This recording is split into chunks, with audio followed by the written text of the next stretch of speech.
Burnt by the Sun is a very apologetic film that director Nikita Mikhalkov dedicates to those victims that were burnt by the sun of the revolution.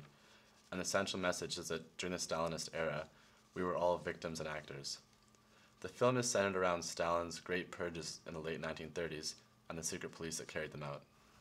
These purges marked what can be considered the worst period of Soviet history and was orchestrated by Stalin so as to remove any and all of his opposition.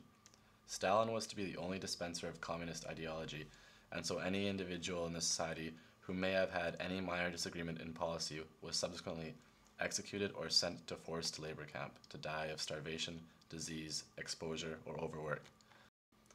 This included many revolutionary heroes, such as Colonel Kotov, as well as many nobles, such as his young wife, Marusia Kotova.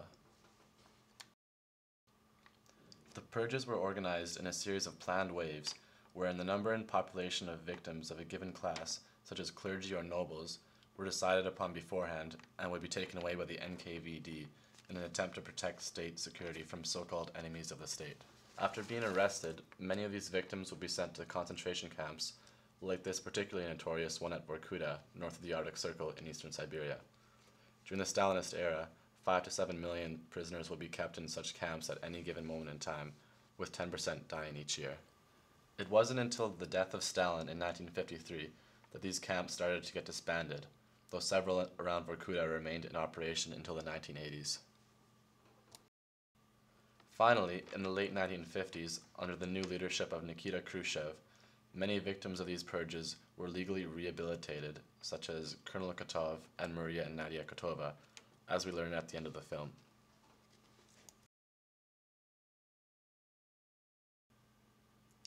In the film, the point that we are all victims and actors is highlighted time and time again with the theme of appearance versus reality.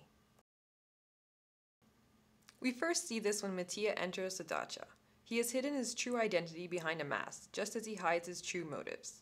His charm, culture, and good nature is at sharp odds with the sinister nature of his true agenda. The clearest depiction of how everyone in the situation is acting and pretending to be happy is revealed through their relationships with Nadia. They all pretend that nothing is out of the ordinary.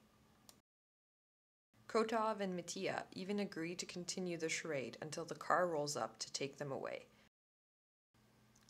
They even allow Nadia to ride along.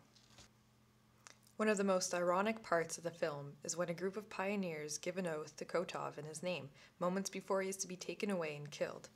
The pioneers swear never to betray the secrets of the state, yet the colonel is about to be arrested for allegedly spying for the Germans and Japanese since the early 1920s.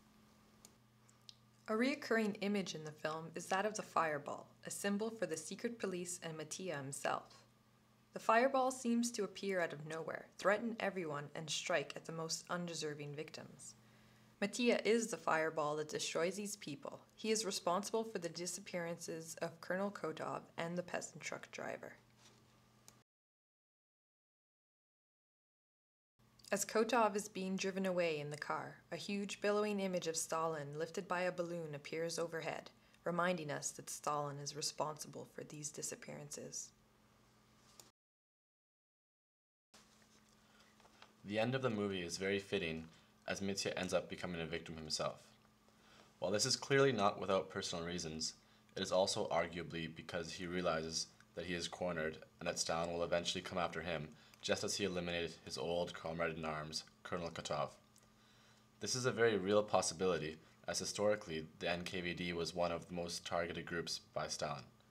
Furthermore, Mitya's death reinforces Mikhalkov's notion that during the Stalinist era, everyone was a victim and an actor, as none of the characters in the film escaped the burn of the revolution.